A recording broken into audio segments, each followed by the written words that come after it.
Good morning friends, কেমন আছো তোমরা সবাই? আশা করি সবাই খুব ভালো আছো। আমিও ভালো আছি। চলে এসেছি আবার একটা নতুন ভিডিও নিয়ে তোমাদের কাছে।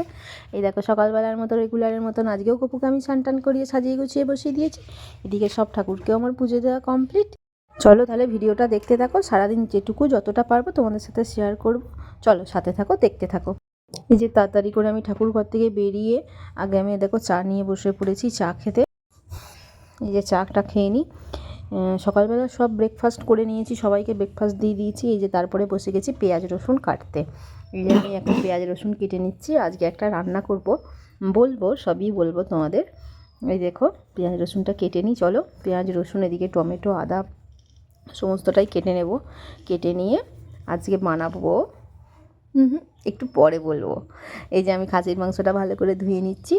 দেখো ভালো করে প্রায় এখানে 1.5 কেজি মতন মাটন আছে। ভালো করে ধুয়ে নিয়ে এই যে তাহলে বলেই দিই, চলো আজকে বানাবো হান্ডি মাটন। এই যে এখানে নিরামিষ রান্নাটাও বসিয়ে দিয়েছি। ঘি করলা ভাজা, এদিকে পটল কেটে রেখেছি, পটল পোস্ত হবে। আর এদিকে হাঁড়িটা আমি চেক করতে দিয়েছি, জল গরম বসিয়ে দিয়েছি। মানে যখন মাংসটা বসাবো যেন ফেটে যদি যায়, তাহলে এখনই কোনো ডিস্টার্ব হলে হাঁড়িটা তখন ফেটে যেতে পারে। ওই জন্য আমি চেক করে নিয়েছি। এদিকে হাঁড়িও রেডি, সব কিছু দেখো জোগাড় করে নিয়েছি। হাঁড়ির মধ্যে ফার্স্ট টক দই মাখা মাংসটা দিয়ে দিয়েছিলাম, তার মধ্যে পেঁয়াজ টমেটো কাঁচা লঙ্কা সব কিছু দিয়ে দিয়েছি। এবার দেবো আদা রসুনের পেস্ট বানিয়ে রেখেছি। আর একটু হলুদ, জিরে গুঁড়ো, ধনে গুঁড়ো সমস্ত কিছু মশলা দিয়ে ভালো করে মাখাতে হবে। এর মেন হচ্ছে যত ভালো মাখানো হবে তত ভালো মাংসটা মানে রান্না হবে। এই যে ভালো করে মাখানো হচ্ছে। আমি এই রান্নাটা জীবনে কোনো দিনই করিনি, লাইফে এই ফার্স্ট টাইম আমি হান্ডি মটনটা ট্রাই করছি। এবার অনেকটা খানিকটা বেশি করে একটু তেল দিতে হবে। তেল দিয়ে আবার এটা ভালো করে মেখে নিতে হবে। তো বললাম যত ভালো করে মাখা হবে তত জিনিসটা মাংসটা খেতে ভালো হবে। এবার দিয়ে দেবো কাশ্মীরি লঙ্কার গুঁড়ো। এই যে কাশ্মীরি লঙ্কার গুঁড়ো দিয়ে দিয়েছি। আবার একটু ভালো করে মেখে রেখে দিতে হবে।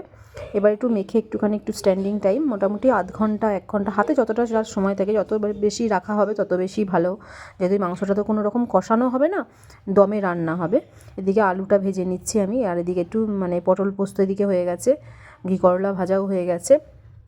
এলো নিরামিষ রান্না হয়ে গেছে। এদিকে ভাতটাও হয়ে যাচ্ছে, নিরামিষ যে ভাতটা করবো ওটাও হয়ে গেছে। বুঝতেই পারো আমাকে তো নিরামিষ ব্যাপারটা তো আলাদা করতেই হয়, আমিষ নিরামিষ ব্যাপারটা। এই যে এখানে বসিয়ে দিয়েছি নিরামিষ রান্নার পর। এই যে মটনটা এখানে দমে বসিয়ে দিয়েছি, এটা এবার হতে থাক।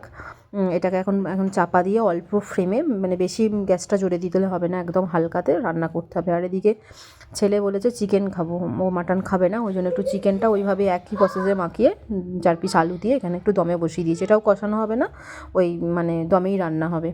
এই যে মাঝে মধ্যে ঢাকনা খুলে একটু নেড়ে দিচ্ছে। যে লঙ্কা গুঁড়ো দিতে ভুলে গিয়েছিলাম, লাল লঙ্কার গুঁড়ো, ওই জন্য একটু লঙ্কার গুঁড়ো দিয়ে দিলাম। যতই হোক হান্ডি মটন একটু ঝাল ঝাল লাল লাল না হলে বেশ জমে না, ওই জন্য একটু লঙ্কার গুঁড়ো দিয়ে দিলাম।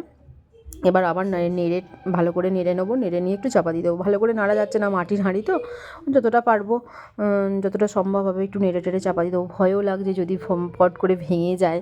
আশা করি যাবে না, কেননা আমি হাঁড়িটা প্রথমে জল গরম করে তারপরে হাঁড়িটায় ভালো করে তেল বুলিয়ে নিয়েছিলাম, ওই জন্য ভয়টা কমই।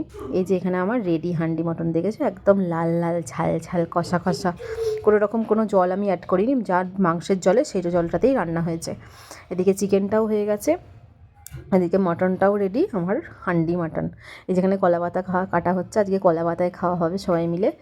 এই যে ভাত দিয়ে দিয়েছি সবাইকে। একটা ভালো কিছু রান্না করলে সবাই মিলে একসাথে খেতে বসলে কত আনন্দ হয় বলো। এই যে এবার হান্ডি মাটন সবাইকে আর পাতে পড়বে। এই যে সবাইকে দিয়ে দিচ্ছি এবার হান্ডি মাটন। খেতে না যা কি বলবো, এত সুন্দর হয়েছিল, বলার কথা নয়। একদিন বাড়িতে যদি না করো তোমরা, ট্রাই করে একবার দেখো, খুব সুন্দর টেস্ট হয়েছিল।